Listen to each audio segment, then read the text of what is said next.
Newsflash, Congress is dysfunctional. Still, every now and then it surprises even the most focused political watcher just how dysfunctional it has become. Meet Congressman Jon Runyon. He is the Republican who represents New Jersey's 3rd district. That's mainly the southern suburbs of Philadelphia. He was elected in 2010 and he's retiring this year after only 2 terms. The irony is that Runyon was a 14-year veteran of the NFL and not something like a punter or a place kicker. He was an offensive tackle, one of the guys on the line who gets slammed by the defense every single play. 14 years in the NFL, okay. 4 years in Congress, time to go home. This weekend, Runyon explained why in an interview he gave to Politico's magazine. Short answers: dysfunction in Washington and dysfunction in the GOP.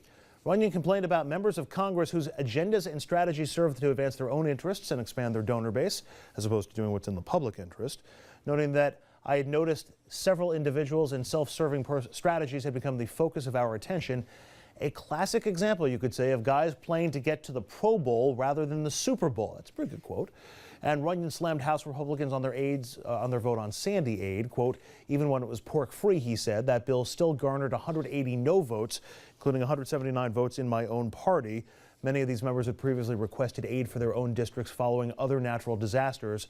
I actually carried the list of those members in my lapel pocket for weeks following that vote. Now, it's not anything that we've heard before or haven't heard before, but to hear from a sitting Republican congressman feels a little unusual. And as long as we're on the topic of Republican dysfunction, 3 people we're about to put on the screen: Senator Mike Lee, Congresswoman Kathy McMorris Rodgers, and Senator Rand Paul. What do all 3 have in common? They are all of them, giving rebuttals to the State of the Union address tomorrow. McMorris Rodgers has the official response. Mike Lee is speaking for the Tea Party. Rand Paul is speaking for the greater glory of Rand Paul. The argument about the dysfunction within the Republican Party in particular, we've been talking about it for some time. Unusual to hear an outgoing member of Congress attack their own party? Unusual to hear a sitting member of Congress who's seeking re-election. When they leave, they feel free. It would have taken much more courage, would have been much more effective if he had said that and then run for re-election. Well, and that leads me to my next question, which is, let's say you're a dissatisfied Republican in Congress right now, a Jon Runyon or a Peter King, as we've heard, or some other Republicans primarily from the Northeast. How do you go about trying to fix your own party from the inside, as opposed to just walking away and calling it a day? Well, I think we saw the Republican Party trying to take some steps towards that, you know, putting Mike Huckabee's unfortunate comments aside at their meeting, I think it was last week, when they're talking about shortening the primary season, when they're talking about moving up the convention. I mean, that's all an effort on the part of the quote-unquote establishment, and I don't like that term, but to try to limit the power of the Tea Party in these primaries and caucuses. We haven't mentioned the fact that even John McCain was censured by his Republican Party in Arizona, or at least a county Republican Party, so not the entire Republican Party. That has little practical impact, but it shows you he's not up until 2016. But if he chooses to run, somebody like John McCain is being called out for being too liberal and for not, really, living the values of the Tea Party. So, it's something, but this is not unusual, we have to say. The Democrats went through this in the 70s. No, not to the same degree. They absolutely, There was never a nut faction that had as many seats in the Congress as is happening with the Tea Party. Because they were not as effective at getting people into office. But when you're talking about extreme divisions in parties, it happens repeatedly in American history. As parties become too big, they faction off, and they have to figure out how to come together to win. I'll defer to you on the great history of the nation. All I can tell you is nothing in this that happened in the 70s to the Democratic Party was anything like this. They've stopped the function of the government. Because they've been able to win office. And you're right, the Democrats weren't as effective in getting into office, but we were talking about the party itself. The party itself became so large that they started to faction off. And you saw extreme left, and Bill Clinton was extreme left. You saw that. Name 2. You saw that throughout the 60s and the 70s. Bill Clinton was a response to that. Who were the extreme leftists? There was a lot of extreme leftists in the Democratic Party. I'll think of them, Richard. Well, okay, we'll get. Jeez, I feel like I'm on trial here. So you don't see what was Bill Clinton? George McGovern was extreme left. What was Bill Clinton a response to? What was the Democratic Leadership Council a response to electoral losses in the 80s and the early 90s. The fact that the Democrats couldn't win the White House from Carter to because they They had professor's moved right. too far to Bill the left. Clinton was a response to moving too far And the to the establishment left. had to And bring them So he together. comes along with a sister soldier moment and so on, gets elected. Sorry, Mr. Brodsky. I'm with you on the other part of it, but the professor's right on this one part.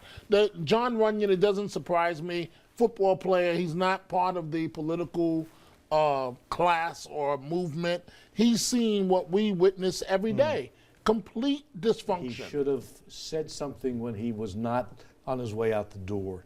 That would have been. Though it's far more common, as you point out. I mean, for politicians when they're leaving to say things that they would have liked to have done, that they should have done, that they wish they had done, but they never did. It's the classic as you're walking out the door. This is about the core and soul of both a party and a government. This is not about a policy that you just object to. This goes to whether or not democracy functions. Well, and it's not functioning. Chuck Schumer also doesn't think it's functioning, and he gave a speech last week to the Center for American Progress with a new approach to try to knock down the Tea Party. He said that the Tea Party elites have been able to make government the bogeyman. He thinks Democrats should have been bogeyman. Democrats should be doing a better job fighting back. And he says that he wants to argue to Tea Party followers that Tea Party donors are basically exploiting the people who are following them, i.e. they're getting them to vote against their own best economic interests. Is that one way to combat the Tea Party? And have Democrats dropped the ball in trying to take down the Tea Party challenge? I see, this confuses me. I see from a governing perspective why Democrats have an interest in doing that, but from a party perspective, let the Republicans eat themselves alive. I mean, the Democrats are getting the White House and they're winning the White House. Now, I agree from a policy perspective. Yeah, I agree with that. But this is, they're not going to step in and help the Republicans reestablish their party. I just don't see it happening. But I agree, let them kill each other. But in the meantime, what happens to the country? Look at what's happening to Obama. I mean, he's going to go down. Come on, guys. Obama's going to go down in history as a president of great promise, but who couldn't get much done except for Obamacare, and history's still out on that. And turning the economy around slowly. Slowly turning I'll give you that And getting one. us out of Afghanistan.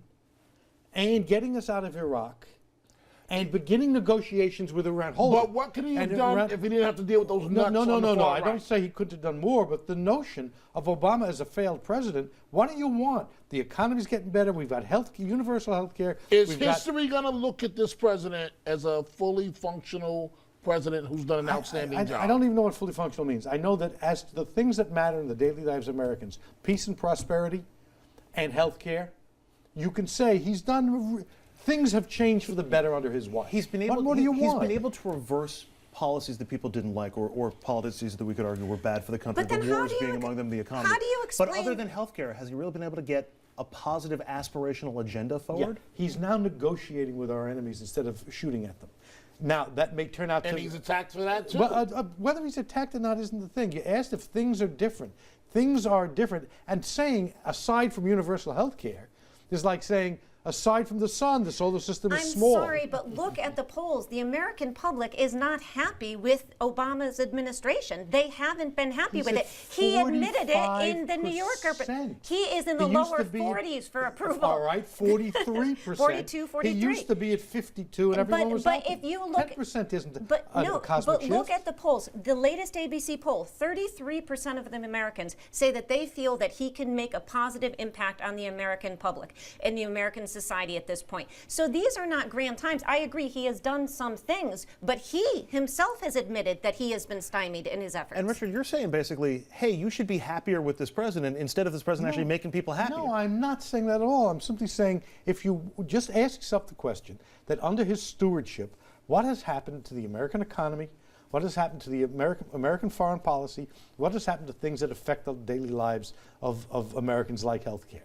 From my point of view, with all the criticisms you can make, and you can make them, someone should say, could have been a lot worse.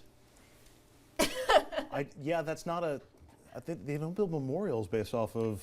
Yeah, it could have been how a lot about this? worse. It's pretty good. It's pretty good. Okay. And pretty good it's pretty good. It's pretty good. One of the best things that has happened to him is the Republicans have been so dysfunctional, and they are at 80% disapproval. That's one of the best things that's happened to him. But if it's, I know we got to take a break, but if it's been pretty good, why is this president being forced in his State of the Union address tomorrow night to announce he's going at executive order because he can't get anything Because not done. everything is right, and because the Tea Party has become a major presence, not just ideologically, but to, making it harder to govern. You know, not everything is great. He's made terrible mistakes. This isn't the best thing since sliced bread. But for crying out loud, let's take a step back and ask what matters in the lives of the people, not just what matters in the lives of journalists. And on that note, a story that absolutely does not matter in the lives of people. There are 4 words we may never hear an American president say ever: I want a divorce. The president of France is splitting up with his and his nation's first lady. What would happen if that happened here? Our panel turns this political marriage into political marriage. Oh, whatever. We'll be right back.